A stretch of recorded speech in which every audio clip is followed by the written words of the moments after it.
Y retomamos esta sección, estas crónicas del Curavacas, con el capítulo 8 del programa, pero que en realidad viene a ser un poco un compendio de los capítulos 9 y 10 del libro que escribió Tente Lagunilla. Muy buenas, lo primero de todo. Hola, muy buenas. Entrada en la edad contemporánea.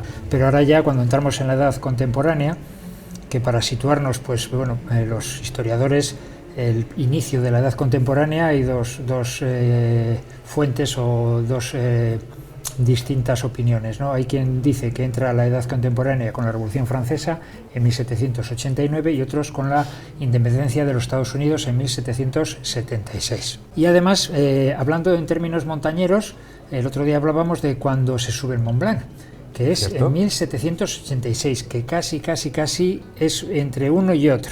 Y lo primero que vamos a hacer es un pequeñísimo resumen de lo que pasaba en el mundo del alpinismo fuera de Curavacas. Por ejemplo, en 1811 se asciende la Jungfrau, en 1855 se asciende el Monte Rosa, en 1860 se asciende el Gran Paradiso, en 1864 se asciende la Marmolada. Como ves, en los Alpes se están hinchando, ¿no? Una vez que se sube el Mont Blanc, se empiezan a subir montañas por todo el arco alpino a toda velocidad. En 1865, el 14 de julio, es la primera ascensión al Cervino. Y en 1892 es una fecha que hay que tenerla en cuenta, el 7 de agosto, porque es la primera ascensión conocida de Espigüete, el vecino de Curavacas. Eso es. El Espigüete pasa una cosa, que en aquella época, y luego lo hablaremos en este mismo capítulo, hay un momento en el que se empiezan a hacer la triangulación de los vértices geodésicos para el mapa topográfico nacional. Y Espigüete, no sé por qué, habría que preguntárselo a un geógrafo, un topógrafo, es vértice geodésico de primer orden. Sin embargo, Curavacas es no sé si de segundo o de tercer orden. No lo sé por qué. Entonces, claro, cuando empiezan a hacer esa triangulación, es más alto Curavacas. Por eso, pero supongo que sea por el tema de prominencia. Curavacas es una cumbre que está más abigarrada, es menos puntiagudo, el Espigüete está muy solitario, o igual simplemente es por situación, porque los triángulos pues tienen que ser lo más iguales posibles, esos triángulos ideales que hacen para mejor la ubicación que tiene Espigüete favorece más. Es mejor. El Valdecebollas, quiero recordar que es también de primer orden. Bueno, pues el Espigüete, al ser un vértice geodésico de primer orden, pues se conoce más y se asciende bastante antes que el Curavacas. Entonces, bueno, en 1892 ya el conde de Sensot y otras personas, e incluso guías de la zona, lugareños, ya ascienden al Espigüete. Y en 1904, al poquito de empezar el siglo, hay también un hito que en España se considera el inicio del alpinismo, que es que se hace la primera ascensión al Naranjo de Bulnes, que sube Pedro Pidal, Marqués de Villaviciosa y Gregorio Pérez, el Cainejo. Seguimos, ya nos metemos un poco con la historia ya de Curavacas, y bueno, pues aunque ya hemos dicho que la palabra Curavacas aparece escrita en documentos y demás, aquí ya empieza a aparecer en bibliografía, en literatura. Aquí tenemos, por ejemplo, esto no es literatura, es algo también en un documento concreto, pero que es muy curioso, ¿no? Es un documento de la vida diaria de los pueblos y está escrito en 1814 y es una reclamación de un campanero al pago de una deuda que tiene de una campana que ha vendido al pueblo de Triollo. En 1814, en concreto el 13 de marzo, las tropas napoleónicas atacan e incendian el pueblo de Miranda, que no vuelve a reconstruirse, desaparece. Hay que ponerse en situación. El pueblo de Miranda ahora mismo muchísima gente no sabe de dónde está, es difícil de encontrar los restos. En esta época no hay pantanos, no están los pantanos, y entonces para ir desde Cervera de Pisuerga hasta Vidrieros y Triollo no iba pues a media ladera, que es como por donde va ahora la carretera, sino que iba más o menos por el fondo del valle. Entonces ese fondo de valle da una vuelta y en vez de subir ahí el alto de la Miranda y demás, pues va por la parte de abajo. Pues bueno, ahí había un pueblecito antes de la Lastra que las tropas napoleónicas llegan a él y le arrasan completamente, no se ha vuelto a reconstruir. Ahora si vas, hay una pequeña cueva y hay si te fijas bien, hay algún resto de construcción, pero no nada identificable, pueblo, ¿no? Exactamente. Siguen avanzando las tropas napoleónicas y llegan a la Lastra. Y la Lastra, que les han debido de oír venir, esto es un poco leyenda, no hay nada escrito, pero entonces lo que hacen todo el pueblo es refugiarse en una cueva. Aquí en las fotografías se ve muy pequeñita, que ahora encima hay un árbol, como se ve en las fotos, que casi impide la entrada, y se ve a Isaac, a mi amigo Isaac, entrando y saliendo de la cueva, que cuesta entrar, ¿no? Pues bueno, en esa cueva dice esa tradición o esa medio leyenda que se refugia todo el pueblo. La verdad es que aquí se ve una fotografía del interior de la cueva y es muy pequeñita, ¿eh? Pocos habitantes tenía que tener en la época aquella la lastra para que cupieran allí todos. Pero bueno, la historia es esa, y es una historia bonita, ¿no? Lo que sí que, por ejemplo, ya luego cuando llegan a Triollo, queman casas y hacen cosas, porque hay un testamento, que aquí se ven las fotografías, en el que se habla de una casa quemada en Triollo por las tropas de Napoleón. Y esto sí que es un documento escrito en el que perfectamente está reflejado, ¿no? En 1852 hay una fotografía, estas fotografías son de un documento que se habla de la casa rectoral quemada en Vidrieros en la Guerra de la Independencia, aunque ya ha pasado mucho tiempo, pues debía de ser aquello una escombrera. Se ha utilizado para guardar ganado, y solicitan permiso para vender el solar, los escombros y la madera. Seguimos avanzando ya un poco en el tiempo. En 1853 se inician los trabajos de campo para el mapa geológico de la provincia de Palencia, que se publicará en 1856, 3 años después. ¿Quién es el que mueve todo esto? ¿Quién es ese geólogo? Pues es una persona que es Casiano de Prado y Bayo, y es un personaje.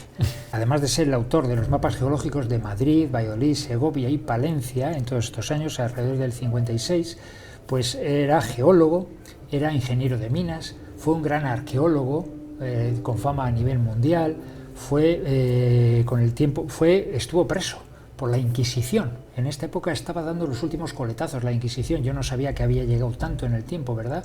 Ya las Cortes de Cádiz le habían abolido, pero parece ser que algún tribunal quedaría por ahí. Exactamente, todavía daba coletazos y estuvo, no sé, 18 meses encarcelado. Llegó a ser director del Instituto Geológico y Minero de España. Me lío con el geográfico y el geológico. Bueno, pues este hombre, ya te digo que como un auténtico sabio, era gallego, pues este hombre hace los mapas geológicos de la provincia de Palencia y, por supuesto, conoce esa zona. En un artículo en la Gaceta de Madrid del domingo 6 de junio de 1958 habla de Curavacas, de la piedra abosa, de esas piedras del conglomerado de las habas.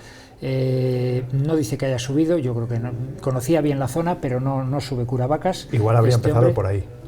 Habría empezado diciendo, he subido esta montaña. Es lo que los historiadores es lo que dicen, que lo hubiera remarcado, porque sube otras montañas, por ejemplo, sí que sube Espigüete y lo cuenta además muy orgulloso.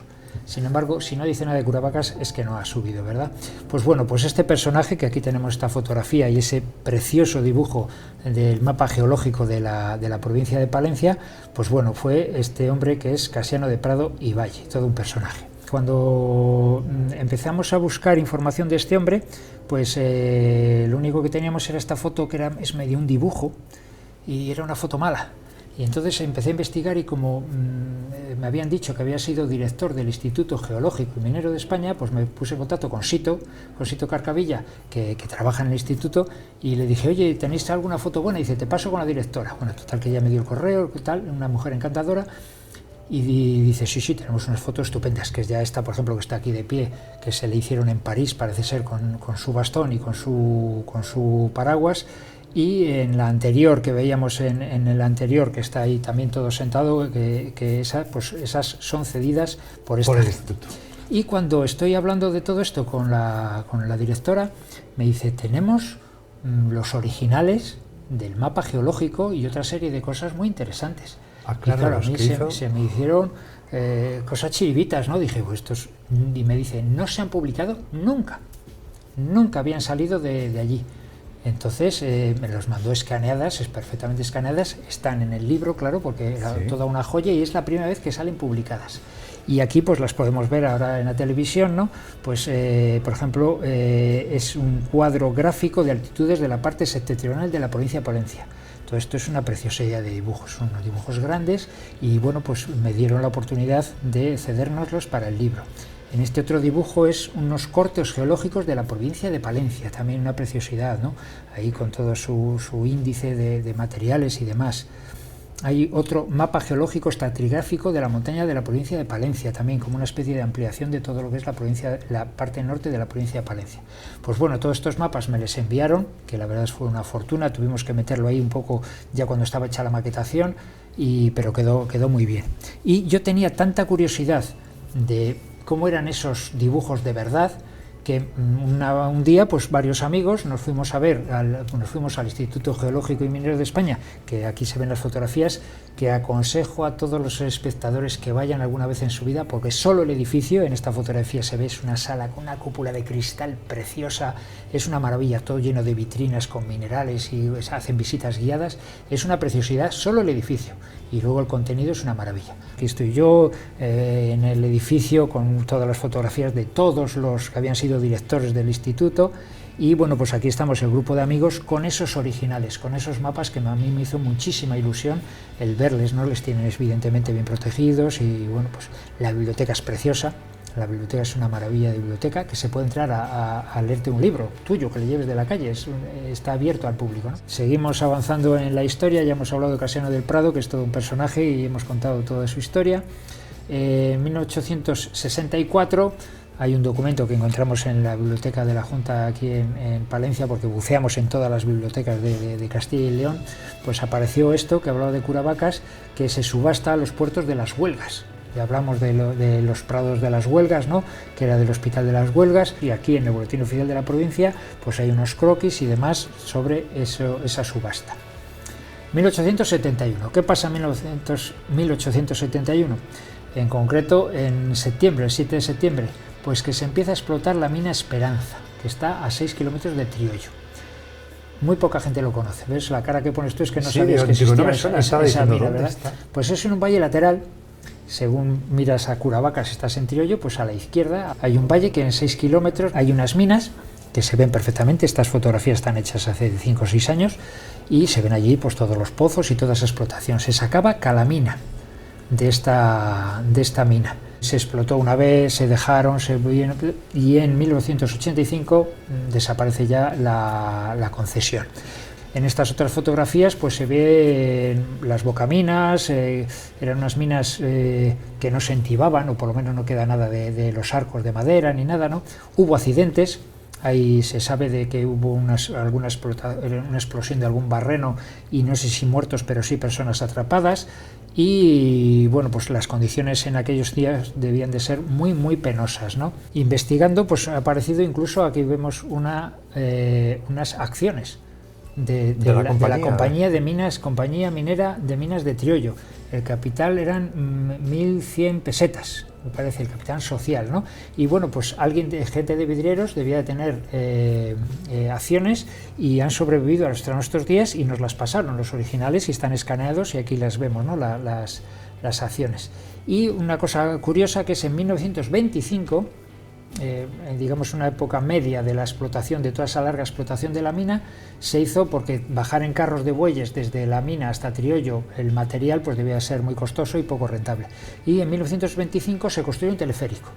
Se ponen una serie de pilonas, hay unas vagonetas que vienen desde la parte alta, y se me ve entre las construcciones, que todavía los restos de las construcciones que se ven en la parte alta de la mina, y llegan hasta al lado de la carretera. Esto se ve, esta fotografía está hecha desde la carretera prácticamente de Triollo, que va un poquito hacia Cardaño. Al poco de salir del pueblo se ve esto, que mucha gente no lo sabe. ¿Qué es eso? ¿Qué es eso? Bueno, pues es donde llegaba ese teleférico y era el lavadero de ese mineral. Yo no las he llegado a ver, pero si te das una vuelta por ese recorrido, se ve todavía, no las torretas, que desaparecieron, supongo que robadas para chatarra o deshechas por el mal tiempo, pero se ven las zapatas de hormigón donde estaban ancladas esas pilonas, y con ese pequeño teleférico, que tuvo que ser muy curioso de ver, ¿no? Pues bueno, esta es un poco la historia de la mina Esperanza, que está justamente al lado de Triollo. Bueno, en 1870, ¿qué es lo que pasa? Pues aquí tenemos a este señor, que es también otro personaje. Se crea en este año, en 1870, se crea el Instituto Geográfico. ¿Y quién lo funda? El general de ingenieros Carlos Ibáñez e Ibáñez de Ibero. Me cuesta hasta decirlo, ¿verdad? Carlos Ibáñez e Ibáñez de Ibero, marqués de Mulhacén. Bueno, pues este señor tan condecorado, y que es un gran geógrafo, también un personaje, escribe muchos libros, inventó aparatos, inventó algún tipo de teodolito y de cosas de estas, vamos, que fue un hombre importante. Cuando este hombre funda el Instituto Geográfico, pues lo primero que tienen que hacer es, no hay mapas de España en aquella época, está todo hecho pues a mano, no hay algo científico, ¿no? Entonces lo primerito que tienen que hacer, como hemos hablado antes ya, es esa triangulación de primer orden para empezar a trabajar. Y ya en 1875 se empieza a hacer el mapa de los vértices geodésicos de primer orden. El Curavacas es de segundo orden, por eso no aparece en este mapa que vemos aquí. El que sí que aparece en ese circulito rojo, pues aparece el Espigüete, y Valdecebollas y otra serie de picos que son vértices de primer orden. Esto es importante. ¿Por qué? Porque, como veremos después, para hacer los vértices hay que subir a las montañas. Y hay que poner arriba un aparato, un montón de piedras donde los topógrafos apunten con sus teodolitos para hacer esa triangulación y midan ángulos y distancias, ¿verdad? Y entonces, bueno, pues esto es importante para la historia de la montaña, porque muchas montañas se suben por primera vez para montar estos vértices geodésicos. Pues bueno, seguimos avanzando en la historia. De momento están haciendo este mapa, se sube Espigüete, ya hay vértice en Espigüete, pero Curavacas, como es de segundo orden, todavía no se ha subido, ¿verdad? Aquí, bueno, pues hemos explorado muchísimo, hemos investigado muchísimo y sabemos de mucha documentación donde se habla de Curavacas. Por ejemplo, en 1880, en la Revista Internacional de Ciencias, hay un artículo en latín que habla de la flora y se hace referencias a Curavacas. En 1881, en la Revista Contemporánea, hay un artículo sobre la montaña palentina con referencias a Curavacas. Aquí tenemos esas facsímiles de esas fotocopias de esas revistas, ¿no? Como cosa curiosa, en 1883 se asfalta la carretera de Piedras-Luengas. ¡Hombre! Y entonces pierde totalmente la relevancia Pineda. Pineda era un paso que era casi mejor que Piedras-Luengas para pasar a la Liébana. Era más natural. Exactamente. Entonces, en 1883, no sé por qué, supongo que decisiones políticas o poco científicas, yo creo, se asfalta la carretera de Piedras-Luengas y entonces se abandona. Si pasaba gente por esta parte, ya deja de pasar totalmente alrededor de Curavacas, dejan de pasar sobre todo peregrinos, ¿verdad?, que hablábamos de ello.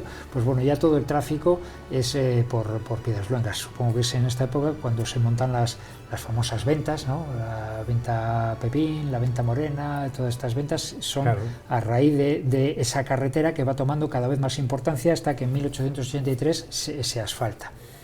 En 1884 hay otra revista, que aquí tenemos la fotografía, Revista Internacional de Ciencias, que habla sobre un libro de botánica con referencias a Curavacas. En 1906, de julio a noviembre, viene a España en un primer viaje Gustavo Sulzer, que es este señor tan majo aquí con estos bigotes, que tiene 20 y tantos años. Aquí parece, la verdad, que es todo un señorón, pero tenía 20 y tantos años cuando vine, ¿no? Es un gran geólogo, sobre el que hay escrito un libro así de gordo, de Elisa Villa y otros colaboradores. Elisa Villa es una geóloga asturiana con la que tengo buena amistad y me ha dado toda esta documentación.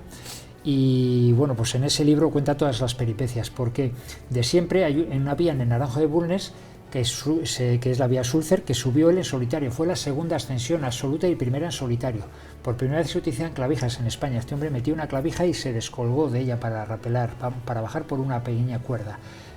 Pidal y el Cainejo no habían utilizado cuerdas, pero simplemente para tirar, no conocían las clavijas ni nada. Pero no con los usos que estamos ahora más Exactamente, acostumbrados a ver. trajo de Alemania un poco todas esas técnicas que en España se desconocían, ¿no? Y además, ya te digo, sube por una vía que no es fácil, subió en solitario y bajó por el mismo sitio él.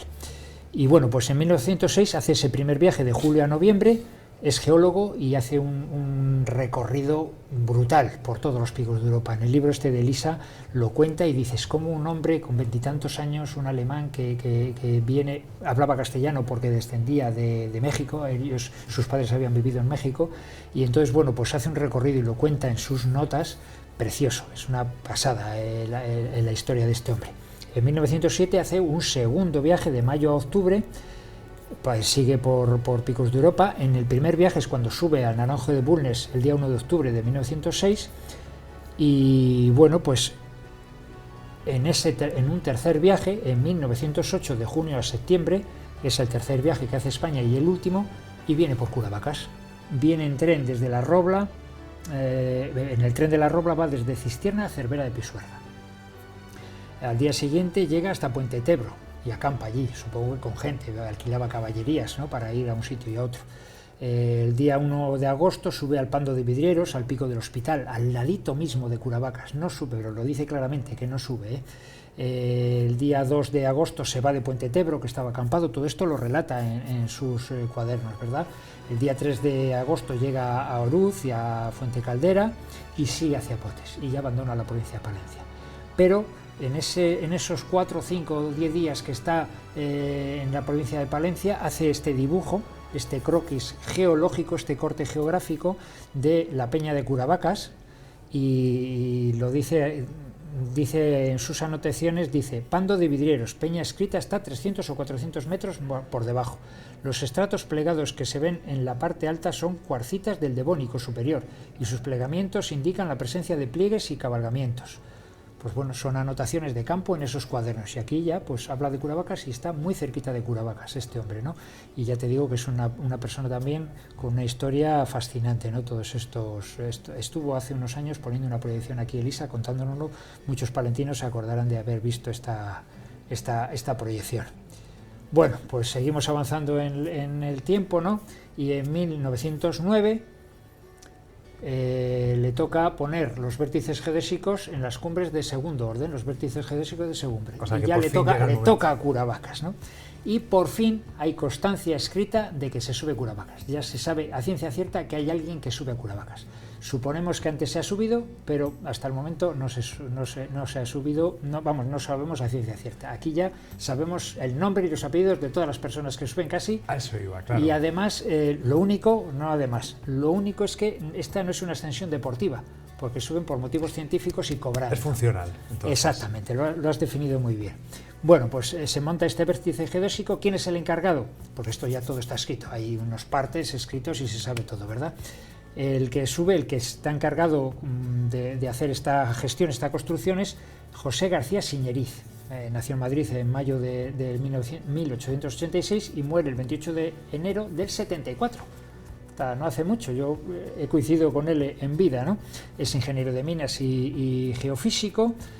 Tiene 23 años cuando sube, cuando viene de jefe de esa expedición para subir Curavacas, y es aprendiz del Instituto Geográfico y Catastral, y luego será director del Instituto Geológico y Minero de España. Como ves, todo se mezcla. Procurador en Cortes durante las 3 legislaturas del periodo franquista, etcétera, etcétera. Y el relato que describe de la ascensión a Curavacas para montar el vértice geodésico, te leo literal, es muy cortito. El vértice está situado en lo alto de la peña así llamada, que es casi inaccesible. Tiene una altitud medida con barómetro de 2.700 metros. El vértice está en el pico situado más al este. Sabía lo que era más alto. Dista de la población de Vidrieros 5 horas y media, saliendo de este por el camino de Postil de Soña, hasta llegar al de Rebollar de Cabriles, por el que se continúa hasta llegar al collado donde arranca la peña y donde hay que dejar las caballerías. Hasta el collado del hospital subían con caballos. Desde allí hay que trepar por las peñas durante 3 horas por sitios difíciles y peligrosos, debiendo ir provistos de cuerdas para amarrarse en los pasos difíciles. Para cada bulto se necesitan 2 hombres, con el objeto de que se releven y que ayuden mutuamente. Imposible ir con caballerías cargadas ni sin carga, siendo dificilísimo subir a pie. Claro, supongo que subían cemento y demás para hacer ese vértice geodésico, ¿no? Y aquí esta frase es la importante, ¿no? Dice: como guía emplearon a Donato Pérez, vecino de Vidrieros, primer palentino, bueno, esto ya es cosa mía, primer palentino con constancia escrita de que está en la cumbre. No es ascensión deportiva, porque le pagan para subir, pero sabemos que Siñeriz, otra serie de ayudantes que vienen con él para subir el vértice, y Donato Pérez son los primeros seres vivos que hay en la cumbre de Curavacas que tengamos noticias exactas. Me he vuelto loco desde hace unos años, desde el libro, buscando familiares de Donato Pérez para que me faciliten alguna fotografía, algún dato, y no hay manera. Así que aprovecho desde aquí que si alguien, por favor, conoce a familiares de Donato Pérez o algún familiar ya me está escuchando y me puede facilitar información de este personaje, sobre todo si hay alguna fotografía de cualquier época de su vida, sería un documento absolutamente maravilloso tener, ¿no? Pues bueno, se monta ese vértice geodésico, como digo, que la historia es muy curiosa, y ya sabemos que por fin se sube Curavacas. O sea, ya tenemos a los primeros. 1909, y es el primer palentino además, pero ya digo que no es una ascensión deportiva. quiénes fueron los primeros en lograrlo de forma, ¿no?, en esa ascensión deportiva. Pues bueno, de eso ya hay más documentación, evidentemente, y ya lo vamos a dejar para el siguiente capítulo, que se titula así, evidentemente, Primeras ascensiones deportivas a Curavacas. Cuanto más avancemos a la historia, más documentación hay, más fotografías, porque ahora son cosas que hay que rescatar ahí del olvido, es verdad, pero ahora ya de estas épocas ya hay muchísimas cosas escritas. Pues venga, hacemos eso. La próxima semana volveremos con más crónicas del Curavacas, en este caso ya entrando de lleno en lo que es la ascensión deportiva. Tente, muchas gracias como siempre. Venga, hasta otro rato.